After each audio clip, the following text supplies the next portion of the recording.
پھر رات دیر تک 11 بجے شروع ہونی ہے اور رات کو 3:30 بجے 4 بجے جب فجر کے لیے عاشقان رسول یا تہجد کے لیے مسجد کا رخ کر رہے ہیں اور یہ اپنے گھروں کو سونے کے لیے جا رہے ہیں.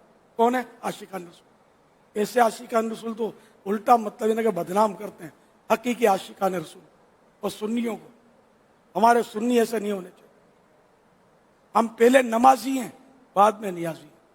پہلے ہم نے اپنے دل کو چراغاں سے جگمگ جگمگ کرنا ہے، عبادت سے، ریاضت سے، سنتوں سے، اور اس کے بعد یہ گلیاں سجا. پہلے چہرے کو جگمگ جگمگ کرنا ہے. آقا کی سنت کی روشنی تو اس سے آئے گی نا قبر میں.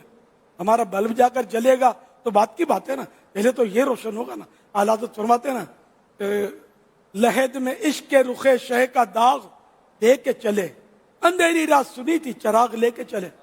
یہ ایک شعر ہے اعلیٰ حضرت کا کہ قبر میں ہم عشق رسول کے چہرے کا عشق رسول آقا کے چہرے کے عشق کا داغ قبر میں لے کر چلے. سنا تھا کہ قبر میں بڑا اندھیرا ہوتا ہے تو اس لیے وہ چراغ ساتھ ہم نے لے لیا. عشق رسول کا چراغ، وہ بھی چہرے کے عشق کا چراغ. یہ اعلیٰ حضرت کا معافی ضمیر پتہ نہیں کیا تھا. میں تو یہ بولتا ہوں کہ آقا کی سنت اگر چہرے پہ سجا لے داڑھی تو انشاءاللہ یہ بھی چراغ کا کام دے دے گی اور قبر جگمگا اٹھے گی. تو یہ کہ ساری گلی سارا محلہ ہم نے سجایا اور یہ کہ اپنے 5.5 فٹ کا وجود آقا کی سنتوں سے نہیں سجایا. اس کو بھی تو چراغاں کرنا ہے. لباس بھی سنتوں بھراؤ، چہرہ سنتوں بھراؤ، بال سنتیں بھرا. بال تو طرح طرح کے ایسے ایسے بال ہوتے ہیں کہ بس مان. داڑھی تو ادھر سے کٹ، ادھر سے ڈیزائن، ادھر سے ڈیزائن. واٹ از دس؟ یہ کیا ہے؟ پیارے آقا صلی اللہ علیہ وسلم نے اور ان کے صحابہ اہل بیت نے کیا ایسی داڑھی رکھی تھی؟ نہیں، پوری داڑھی ایک کہیں سے بھی تراش خراش نہیں تھی. ہمیں تو پیارے آقا سے محبت ہے اور ان کے پیچھے چلنا ہے، تو ان کی سنتوں پر عمل کرنا ہے نا. لقد کان لکم فی رسول اللہ اسوۃ حسنہ، قرآن کی آیت ہے کہ اللہ کے رسول کی ذات میں تمہارے لیے بہترین نمونہ ہے. ضرور چراغاں کیجیے، عمارتیں سجائیے، جھنڈے لہرائیے، مگر اپنے آپ کو بھی مت بھولیے. اس کو بھی روشن کرنا ہے، اس کو بھی جگمگ جگمگ کرنا ہے کہ انشاءاللہ قبر بھی روشن ہوگی، آخرت میں بھی. آخرت قیامت اندھیرا، پل صراط پر اندھیرا، تیرے اندھیرے اور طرح کا عجیب نفسی نفسی کا عالم ہوگا.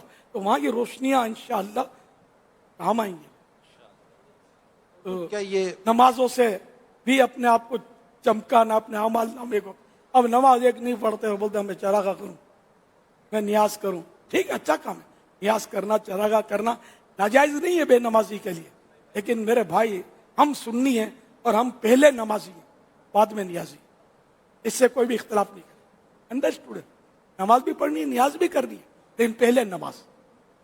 روز محشر کے جہاں گداز بود، اولی پرسش نماز بود. قیامت کا دن ہولناک دن. اس ہولناک دن میں سب سے پہلے نماز کے بارے میں سوال ہوگا. اگر یہ نماز کے سوال کا جواب درست ہوا تو ٹھیک، اگر یہاں کمزوری آئی، یہ جواب بگڑا، آگے پھر بگاڑی.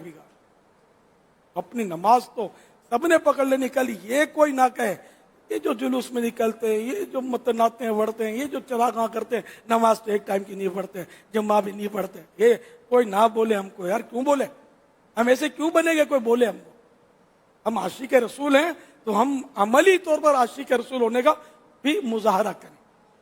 اور میری یہ بات نہیں ظاہر ہے کسی نے بھی اختلاف نہیں کرنا. نفس کی سستی اس کو اڑانا ہے اور اپنے آپ کو نمازوں کی طرف لانا ہے.